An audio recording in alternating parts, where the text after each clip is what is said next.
Shalom saudara-saudara yang dikasihi Tuhan Yesus Kristus, salam sejahtera buat saudara semua dimanapun saudara berada. Damai sejahtera dan sukacita oleh Roh Kudus melimpah senantiasa dalam hati dan kehidupan saudara semua. Renungan hari ini terambil dari Amsal 14 ayat yang ke-30. Tertulis demikian: hati yang tenang menyegarkan tubuh, tetapi iri hati membusukkan tulang.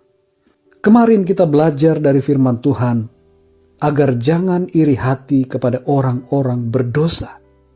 Mungkin muncul dalam pikiran saudara, bolehkah iri kepada orang yang beriman? Jawaban atas pertanyaan ini ada di dalam firman Tuhan. Firman-Nya berkata bahwa iri hati itu membusukkan tulang. Artinya, saudara, iri hati tidak baik bagi diri kita sendiri. Oleh karena itu, janganlah iri hati kepada siapapun juga. Karena iri hati berefek buruk bagi tubuh jasmani kita. Dan terlebih daripada itu, iri hati merupakan salah satu dosa perbuatan daging, sebagaimana tertulis dalam Galatia 5 ayat 20. Dalam perjanjian lama, iri hati telah ada sejak awal keberadaan manusia di dunia ini.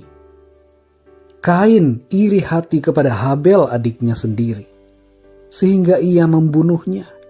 Iri hati merupakan dosa yang mengawali dosa pembunuhan. Maka dari itu kita perlu hati-hati, saudara. Jagalah hati kita agar bersih dari iri hati. Saudara yang dikasihi Tuhan, dalam Pengkhotbah 4 ayat 4 tertulis, dan aku melihat bahwa segala jerih payah dan segala kecakapan dalam pekerjaan adalah iri hati seseorang terhadap yang lain.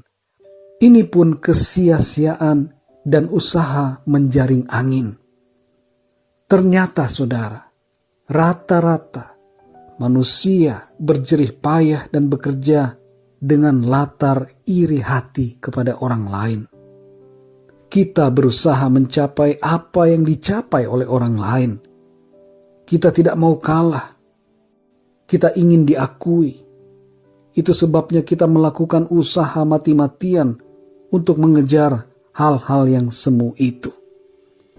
Ayat dalam Pengkhotbah 4 ayat 4 menyebutkan hal ini sebagai kesia-siaan.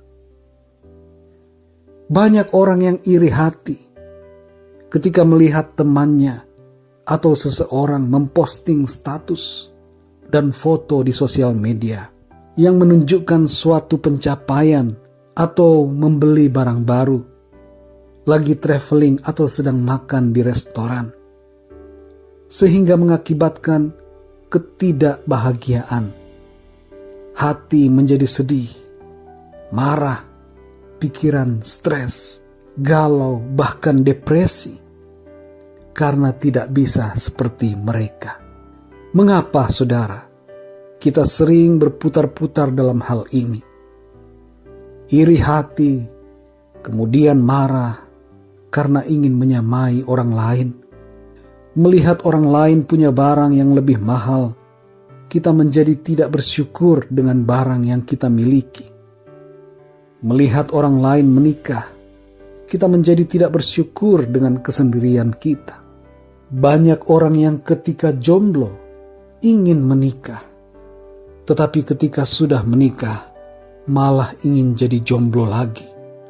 Banyak orang yang tinggal di kota ingin ke desa, sedangkan orang yang tinggal di desa ingin berada di kota. Yang tinggal di pegunungan ingin tinggal dekat laut, sedangkan yang tinggal di pinggir laut ingin tinggal di pegunungan. Saudara yang dikasihi Tuhan, seharusnya kita bersyukur dan berbahagia dengan keadaan diri kita. Betapa ruginya hidup kita bila hati dipenuhi rasa iri karena ingin menyamai orang lain dan tidak bisa bersyukur dan menikmati keadaan diri kita sendiri. Ubah diri kita hari ini, saudara. Jadilah pribadi yang bebas dari iri hati dan selalu bersyukur dengan keadaan apapun. Awalilah transformasi total hidupmu dengan memulainya dari dalam dirimu sendiri. Hidupilah kehidupan yang spesial yang dianugerahkan Tuhan untukmu. Bersyukurlah untuk hidupmu. Bersyukurlah untuk apapun keadaanmu saat ini. Mulailah dari titik di mana saudara berada saat ini. Pakailah talenta dan kelebihan unik saudara, dan lakukanlah apa yang saudara bisa untuk membangun hidupmu bersama Tuhan dan dipenuhi dengan rasa syukur. Saudara yang dikasihi Tuhan, firman Tuhan hari ini berkata, hati yang tenang menyegarkan tubuh, tapi iri hati membusukkan tulang. Mari, jadilah orang yang berhati tenang dalam keadaan apapun, bebas dari iri hati, agar keadaan kita menjadi baik.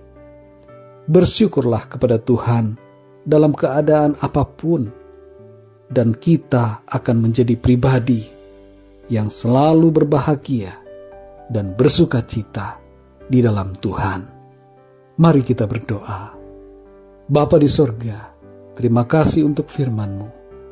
Tolong kami, supaya kami terbebas dari iri hati, dan penuhi hati kami dengan ucapan syukur yang berlimpah kepadamu.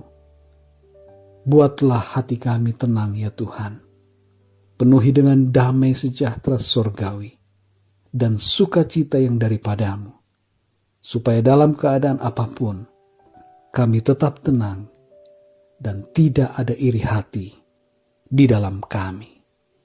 Ampunilah dosa-dosa kami dan kuduskanlah kami dengan kuasa darah-Mu dan kuasa firman-Mu, agar kami layak selalu di hadapan-Mu. Terima kasih Bapa. Dalam nama Tuhan Yesus Kristus kami berdoa. Haleluya. Amin.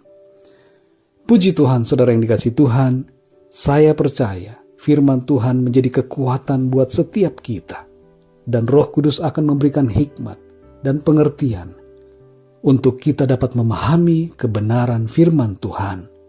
Tuhan Yesus memberkati saudara semua. Sampai jumpa dalam renungan yang berikutnya. Haleluya.